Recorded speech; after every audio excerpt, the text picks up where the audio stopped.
Hello everyone, आज हम करेंगे क्लास 11 का टॉपिक स्पीच राइटिंग। ठीक है, तो स्पीच राइटिंग बेसिकली आपका 3 पार्ट्स में डिवाइड होता है, इंट्रोडक्शन, बॉडी और कंक्लूजन। और सबसे पहले आपको लिखनी होती है उस स्पीच की हेडिंग। ठीक है, वो स्पीच जिस बारे में हेडिंग आपको 4 to 5 वर्ड्स में लिखनी होती है सिर्फ। और जो हेडिंग होती है ना, आपकी जो टाइटल होता है बहुत स्ट्रॉन्ग होना चाहिए। ठीक है, उसके बाद बॉडी, इंट्रो और कंक्लूजन। ठीक है, ये आपके स्पीच के पार्ट होते हैं। ज़्यादा बड़ा कोई फॉर्मेट नहीं है इसका। तो सबसे पहले हम देखते हैं इंट्रोडक्शन में क्या लिख सकते हैं आप। इंट्रोडक्शन, जब आप कोई स्पीच स्टार्ट करते हो बच्चों, तो सबसे पहले आप क्या करते हो?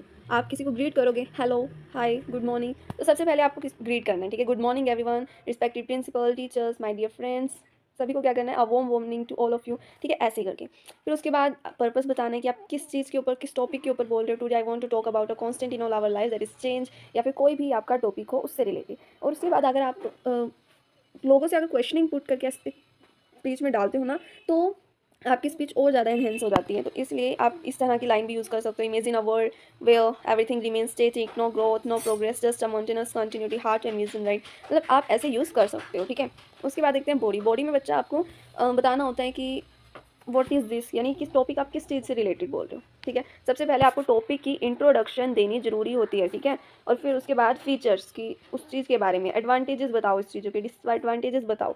और आप इन चीज़ों को करंट अफेयर से भी रिलेट कर सकते हो। ठीक है, अगर कोई करंट अफेयर है उस चीज़ से रिलेटेड, तो आप वो अगर मेंशन करते हो अपनी स्पीच में तो बहुत अच्छा होगा। ठीक है, उसके बाद आपने क्वाइट्स यूज़ करने हैं, यानी जिससे पढ़ के आपकी जो स्पीच है वो लोगों को और अच्छी लगे। ठीक है, आपके टीचर ये सोचें कि आपको फुल मार्क्स देने चाहिए। और आप अगर आप सोचो क्वार्ट्स आपको बच्चा रीडिंग से मिलेंगे। ठीक है, आपको ज़्यादा से ज़्यादा एग्जाम्पल रीड करेंगे तो आपको पास क्वार्ट्स आपके पास खुद आपके दिमाग में रहेंगे। ठीक है, और उसके बाद है कंक्लूजन। कंक्लूजन में आपको समराइज़ करना है जो भी आपका टॉपिक था। आप ये बता सकते हो कि उस टॉपिक को आप कैसे ठीक कर सकते हो। ठीक है, मतलब उसका सॉल्यूशन बतानी है आपको। ठीक है, और फिर उसके बाद थैंक यू करना आपने, thank you for your attention, patient hearing, ऐसे करके आपने एंड करना है आपका टॉपिक। ठीक है, और लास्ट में आपने थैंक यू जरूर लिखना है। ठीक है, उसके बाद ये एक एग्जांपल है आपका। इसमें देखो, सबसे पहले यहाँ पे देख सकते हो आपने इंट्रोडक्शन लिखी, respected members of jury, principal, teachers, dear friends, pleasant morning to all of you. ठीक है, उसके बाद आपने टॉपिक डिस्क्राइब किया कि मैं किस टॉपिक के ऊपर बोल रहा हूँ। फिर उसके बाद आपने इंट्रोडक्शन दी उस टॉपिक की, उस टॉपिक के बारे में लिखा आपने।